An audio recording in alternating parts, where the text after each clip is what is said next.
Comment savoir si il ou elle m'aime?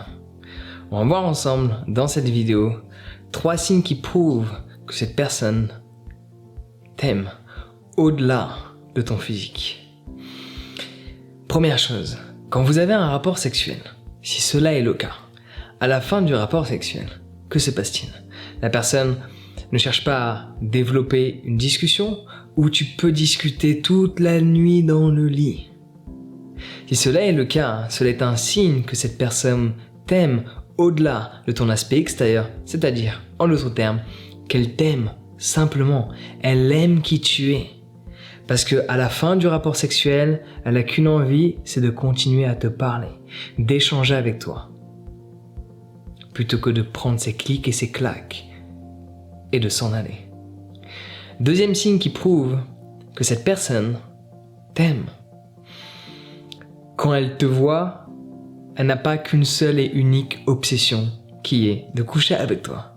Que ce soit un homme ou une femme, même si cela est vrai, ce comportement est beaucoup plus masculin, cette personne a envie de te voir à d'autres moments. Pas uniquement quand tu le proposes, mais quand elle le propose. Elle propose d'effectuer des activités qui ne mènent en rien à un aspect sexuel. Si celui-ci arrive, alléluia. Le sexe fait partie de la vie, il faut en profiter, c'est quelque chose de magique. Fallait l'exprimer. Cependant, quand on aime quelqu'un, on a envie de passer du temps avec cette personne au-delà des rapports sexuels, parce que le rapport sexuel reste quelque chose de physique, même s'il y a un aspect d'énergie. Cela reste quelque chose de physique. Et on peut connecter son aspect énergétique au-delà du sexe. Et quand tu aimes quelqu'un, tu as envie de passer du temps avec cette personne, du temps de qualité, à la découvrir, à parler avec, à échanger, à multiplier les expériences communes, au-delà de celles que l'on a chaque soir dans le lit. Donc voici un deuxième signe qui prouve qu'il ou elle t'aime. Troisième signe qui prouve qu'une personne t'aime, elle parle de toi, fréquemment. Et ça peut être même vu sur un aspect au-delà de l'aspect intime, un aspect amical également. La personne parle de toi en permanence et pas « Oh, qu'est-ce qu'elle est bonne !»« Oh, j'aime bien comment il est super bien foutu !» Non, cette personne parle de toi positivement par rapport à qui tu es. On s'entend super bien, on connecte sur tous les aspects de la vie, on a les mêmes projets, on a le même style de vie, j'adore sa mentalité, j'adore sa manière de percevoir les choses, j'adore la relation qu'elle a développée avec sa famille, j'adore...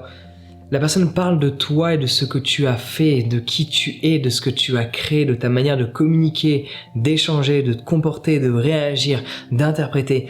Elle parle de ta personnalité, de ton caractère, de ton état d'esprit, de qui tu es de l'intérieur à ses proches. Cette personne parle de toi en permanence positivement, mais de qui tu es, et non pas uniquement des débats sexuels ou de ton aspect physique, mais elle parle de ton intérieur. Cela est un signe, un gros signe, que cette personne t'aime. Surtout si elle parle de toi à des personnes qui sont pas forcément si proches. Parler de toi à ses meilleurs amis, c'est quelque chose de plus ou moins classique. Mais dès lors que cette personne parle de toi à des membres de sa famille, ou même parle de toi à certains de ses collègues, chose qui, de base, n'apparaît pas dans les discussions du déj, ouais, c'est pas quelque chose qui arrive, mais cette personne pense tellement souvent à toi qu'elle a besoin de parler de toi. Ça va être un vrai signe que cette personne t'aime. Et petit bonus, 4e signe qui prouve qu'il ou elle t'aime vraiment. Cette personne n'a qu'une envie, c'est de te présenter à ses parents. Si cela est le cas, et que tu crois toujours pas que cette personne t'aime, on peut rien faire pour toi. Petite blague à la fin de cette vidéo. On attend, si tu veux apprendre à mieux communiquer, mieux échanger, parce que souvent, au sein des relations, le problème est la communication. Même pour être plus exact, c'est pas souvent.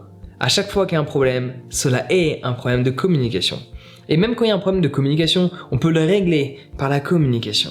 Et quand il y a plein de problèmes qui sont externes, on peut toujours les régler via la communication. Donc inscris-toi à ma formation sur la communication. Je vais t'apprendre l'art de communiquer, l'art de régler des conflits, l'art de trouver une solution commune, de faire en sorte de s'entendre et de mettre les problèmes de côté pour pouvoir faire perdurer et aller en profondeur au sein de la relation dans laquelle tu es. Donc inscris-toi à ma formation sur l'art de la communication. Le lien est dans la description. Sur ce, prends soin de toi et passe une excellente journée.